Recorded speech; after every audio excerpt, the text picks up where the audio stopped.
दोस्तों, स्वागत है आपका हमारे YouTube चैनल पे। है महादेव, आंखों को तेरे दीदार का इंतजार रहेगा, बीत जाए कितना भी वक्त इस दिल को हमेशा तेरा ही इंतजार रहेगा, इस दिल को हमेशा तेरा ही इंतजार रहेगा। तेरी भक्ति का ही मुझ पे ये असर है, तेरी भक्ति का ही मुझ पे ये असर है। अब तो लोगों, इसीलिए आप इस वीडियो को पूरा जरूर सुने। इस वीडियो को आधा अधूरा सुनना पाप माना जाता है कि लाख साजिशें भी मुझ पर बेअसर है। अब तो लोगों की लाख साजिशें भी मुझ पर बेअसर है। दोस्तों, आज एक बार फिर से आपके लिए लेके आए हैं भगवान महादेव जी का एक नया अनमोल संदेश, जो आपको जिंदगी का महत्व और जिंदगी जीने का असली तरीका सिखा के जाएगा। इसीलिए इस संदेश को अंत तक सुनिएगा जरूर, और जो इसे सुनकर जीवन में उतारने का जरा सा भी प्रयास करेगा उसकी जिंदगी तो सुनहरी हो जाएगी। क्योंकि संदेश तो उस पारस की तरह होते हैं कि जो लोहे को भी सोना बना देते हैं। फिर हम तो ठहरे महादेव जी के भक्त, हमें तो सुनहरा बनना ही है। तो चलिए भगवान महादेव आज के संदेश में क्या कहते हैं ये जानते हैं। भगवान महादेव कहते हैं, पूरा विश्व मेरा परिवार है। ये कहता था वासुदेव कुटुंब, वो था सतयुग, मेरा देश मेरा परिवार है। ये कहता था राम राज्य, वो था त्रेता युग, मेरा परिवार ही अब मेरा परिवार है। वो कहता था महाभारत, और वो था द्वापर युग, अब मैं ही मेरा परिवार हूँ। ये कहता है कलयुग, ये कहता है कलयुग। जिस कलयुग में तू जी रहा है, ये दिन ब दिन तुझे तेरी तरक्की से छीन रहा है। तुझे लगता है कि तू कामयाब हो रहा है, लेकिन असल जिंदगी में तो तू नाकामयाब हो रहा है। अरे, जिंदगी जीने के लिए तू पैसा कमाता है, लेकिन पैसा कमाते कमाते तू जिंदगी जीना ही भूल जाता है। इस कलयुग में गरीब दूर तक चलता है। इस कलयुग में गरीब दूर तक चलता है बस खाना खाने के लिए, और अमीर मीलों चलता है उसी खाने को बचाने के लिए, उसी खाने को पचाने के लिए। ये है तेरा कलयुग। किसी के पास खाने के लिए एक वक्त की रोटी नहीं, और किसी के पास खाना है लेकिन उसे खाने के लिए वक्त ही नहीं है। तेरा कलयुग। कोई लाचार है इसलिए बीमार है, कोई लाचार है इसीलिए बीमार है, तो कोई बीमार है इसीलिए लाचार है। ये है तेरा कलयुग। कोई अपनों के लिए रोटी छोड़ देता है, कोई अपनों के लिए रोटी छोड़ देता है, तो कोई रोटी के लिए अपनों को ही छोड़ देता है। ये है तेरा कलयुग, ये है तेरा कलयुग। और इस कलयुग में मांग मांग कर न मिलने से तू व्याकुल हो जाता है। सोचता है मैं तेरी सुनता ही नहीं हूँ, किंतु तू ये भूल जाता है कि मैं तो चींटी के पैरों की पायल तक सुन सकता हूँ, तो तेरी क्यों नहीं सुनूंगा। अरे, मेरे आने में देरी नहीं, बल्कि तेरे बुलवाने में कमी रह गई, क्योंकि तू मेरे सामने प्रार्थना कम और तेरी परेशानियां ज्यादा दोहराता है। तेरी परेशानियां ज्यादा दोहराता है। अरे, मैं तो तेरी परेशानियां जानता हूँ, इसीलिए तू प्रार्थना करते समय तेरी परेशानियां मत दोहरा, बस मेरा नाम और मेरी प्रार्थना को दोहराओ। जितना मन से पवित्र रहोगे उतना ही मेरे करीब रहोगे।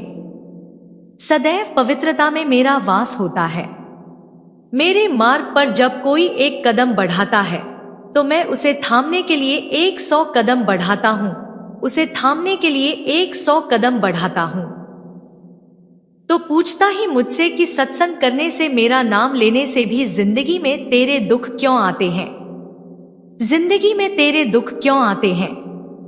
तो मैं तुझसे कहना चाहूंगा कि मैं तेरे दुख एक रात में मिटा नहीं सकता, क्योंकि वह तेरे कर्मों का फल है और मैं उसमें कभी हस्तक्षेप नहीं कर सकता। लेकिन तू अगर सत्संग करता है, मेरा नाम लेता है, तो तुझे दुखों से लड़ने की ताकत, उसे सहन करने की क्षमता मैं जरूर दे सकता हूँ। जिस तरह छाता बारिश को नहीं रोक सकता, जिस तरह छाता बारिश को नहीं रोक सकता, लेकिन छाता तुझे बारिश में खड़े रहने की ताकत जरूर रहता है, वैसे ही मुश्किलें आए ही नहीं। जिंदगी में तेरे ऐसा कभी हो नहीं सकता, क्योंकि मुश्किलें तो तेरे कर्म का फल है, और मुश्किलें तेरे बुरे कर्म का फल कम करने के लिए ही आती है। पर मेरे साथ रहने से, मेरा नाम लेने से और मेरा ध्यान करने से मेरी हर मुश्किल को पार करने की ताकत मैं तुझे देता हूँ। अरे, मैं तो देता हूँ तुझे बेहिसाब। और तू रखता है मेरे लिए हुए नाम का एक एक हिसाब। तू बस मतलब के लिए मेरा नाम लेगा तो मैं तेरा कभी नहीं हो सकता, क्योंकि मुझे प्रेम का रिश्ता पसंद है। व्यवहार का रिश्ता कभी पसंद नहीं। प्रेम आत्मा से होता है, शरीर से नहीं। जो शरीर से होता है वो आकर्षण, और जो दिमाग से होता है वो व्यवहार। इसीलिए जो आत्मा से मुझसे जुड़ जाएगा उसी से मेरा शाश्वत प्रेम होता है। इसीलिए मैं तुझसे कहता हूं कि तुझे मेरा नाम लेना है तो दिल से ले। सबके लिए मेरा नाम लेने की जरूरत नहीं। मुझे तो बस तेरे जिंदगी में मेरा स्थान चाहिए, क्योंकि मेरे सिवा तेरा इस दुनिया में कोई नहीं। और जब तू मुझे तेरी जिंदगी में सही स्थान देगा तो बाकी सभी चीजें अपने आप ही सही स्थान में पहुंच ही जाएगी। और अगर तुझे सभी चीजें अपने स्थान पर चाहिए तो मैं तुझसे एक ही बात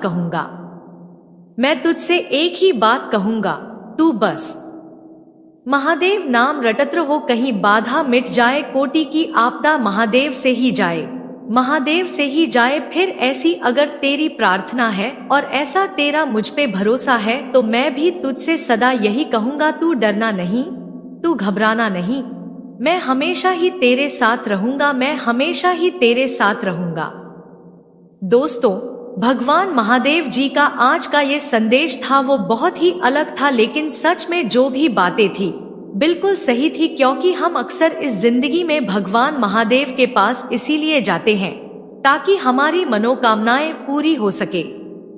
अरे लेकिन अगर ऐसी प्रार्थना हमारी है तो ये तो व्यवहार हुआ, और भगवान और भक्त के बीच कभी व्यवहार नहीं आना चाहिए। जहां व्यवहार होता है वहां प्रेम कभी नहीं हो सकता। और हमें तो भगवान महादेव से प्रेम का नाता जोड़ना है। भगवान महादेव से एक बार निस्वार्थी रूप से हमने प्रेम का नाता जोड़ दिया तो हमारी जिंदगी में कभी मुश्किलें आ ही नहीं सकती, क्योंकि भगवान महादेव प्रेम का नाता निभाना बहुत